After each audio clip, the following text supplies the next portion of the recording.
people want to do redrafts and, do all these takes saying, Caleb Williams isn't the best quarterback in this draft class. You do a redraft. Jaden Daniels is his number 1 overall pick to the Chicago Bears. People, Caleb Williams is the best quarterback in this draft class. And the numbers, Bo Nix, Jaden Daniels, obviously they have more wins. I feel like, their coaching staff has played more to their strengths and done a better job.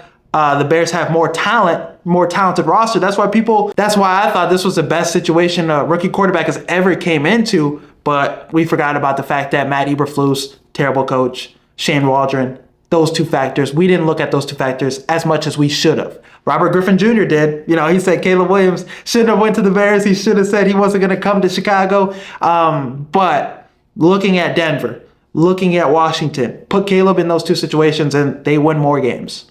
I'm going to say that out right here, right now. I think Caleb Williams in Denver wins more games, puts up better numbers than Bo Nix is, and he's a clear Rookie of the Year. In Washington, same thing. And that offense with Caleb Williams doesn't look as simple as it looks right now. You won't see a passing chart that's just passes across the line of scrimmage. Look at Caleb Williams' passing chart with the Bears, with Thomas Brown.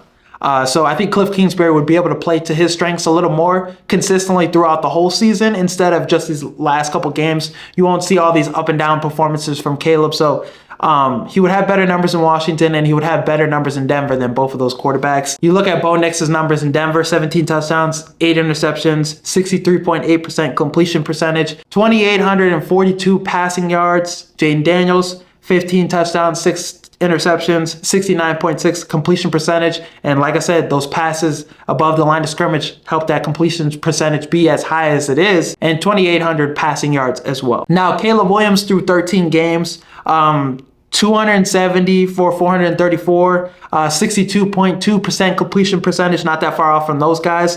2,746 yards passing, 18th in the NFL, 16 passing touchdowns, 14th in the NFL, 5 interceptions. The interceptions are a lot better. The touchdown to interception ratio is better than those 2 quarterbacks. They have more touchdowns, but it's not that much. But the interceptions is lower for Caleb Williams. And he's been sacked 56 times, the most in the NFL. And he has an 87.8 quarterback rating. And I feel like Caleb Williams, his numbers are not that far off from those guys. The offensive line is way worse with his head coach getting fired, with his offensive coordinator getting fired, all that, and his numbers are damn near the same.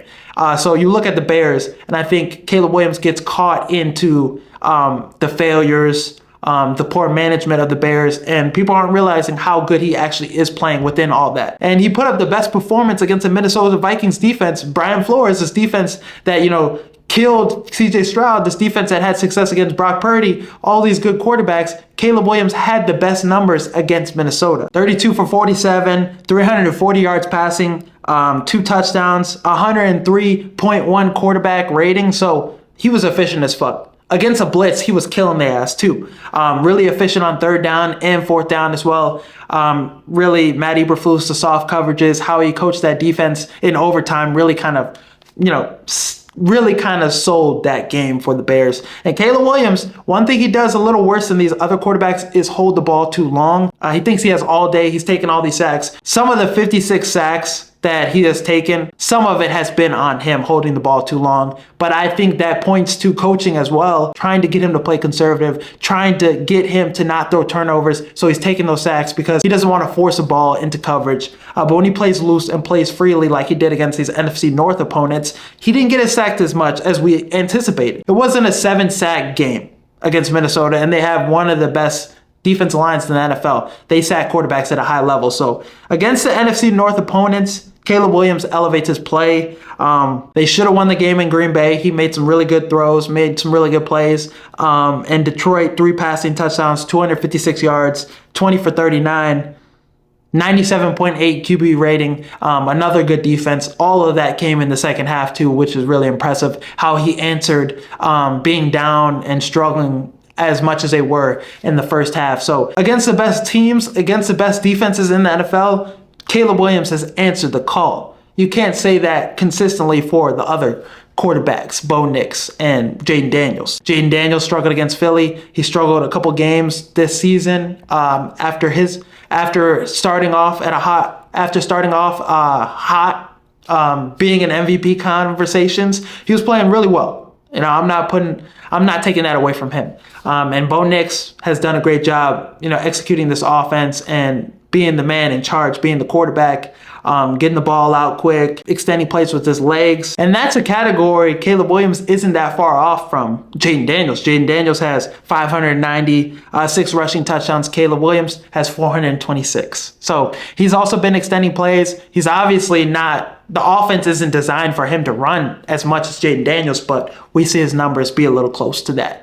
Bo Nix has done a great job with that too. But Caleb Williams elevating his play when it matters most. And in the fourth quarter, Caleb Williams is better than these quarterbacks. In 12 games, fourth quarter against the 49ers doesn't count. That game was over. But in 12 games, Caleb Williams in the fourth quarter, 66.1%, 66% completion percentage, 808 passing yards, 7 touchdowns, 1 interception, 98.8 quarterback rating. So, and you see those comparisons of Patrick Mahomes, how he just shows up big in the fourth quarter. He has brought the Bears multiple times, put them in position to win football games, at least 5 games this year. I mean, Green Bay, Minnesota, Detroit, Washington, all these games this year, like he is. And we look at this conversation a little different too if Caleb Williams beats Jayden Daniels, which he was better than Jayden Daniels in the fourth quarter. Matt Eberflus kind of sold on, defending the Hail Mary, allowing Jayden Daniels and the Commanders to get up a little closer for it to be a better opportunity for them to achieve that Hail Mary. I mean, Jayden Daniels wouldn't have made that throw if you play up and you stop and you don't allow that quick out to Terry McLaurin. So Caleb Williams, if his coaching is a little better, if Eberflus, Waldron, those guys get fired earlier on, Caleb Williams should have game-winning drives on his resume, a bunch of them, more than these other quarterbacks. So when it's all said and done, Caleb Williams has the higher ceiling. Caleb Williams is going to be better when we look at this a couple years down the road. Caleb Williams is a quarterback that's going to win his team a Super Bowl, not have a roster built around him to help him win a Super Bowl. Cam Newton, when he was saying all that about Jared Goff,